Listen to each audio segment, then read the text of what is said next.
At ito na nga mga matitikman na natin itong pistachio donut ng Dunkin, o diba? Kasi nga ang mahal-mahal niya dun sa konti. So dito lang tayo sa mura at ito nga nandito tayo sa SM Tansa at nagsagli tayo dito sa Dunkin, nagbaka sakali baka meron nga silang pistachio donut at ayan meron sila, o diba? So tikiwang portion na at ito na nga. Paghati mo pa lang ng donut, makikita mo na talaga na creamy ang pistachio niya, as in grabe. At ang lasa, Kaya pala. sobrang creamy niya at talagang lasang pistachio. At yung chocolate, syempre given na yun, masarap, grabe. Hinatian ko ang anak ko at ayaw daw niya, pero O, di ba ayaw-ayaw ka pa dyan?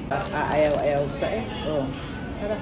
Legit yung pagiging ano niya. grabe, ang sarap ng pistachio cream. Kaya pala kahit 120 pesos yan. Kaya pala. Dahil ito din kay Miss Linsky. And At syempre, ang urig na butter na tikman din natin. At ito nga, tamis. sobrang tamis. Itong pistachio, hindi siya matamis. Masarap talaga.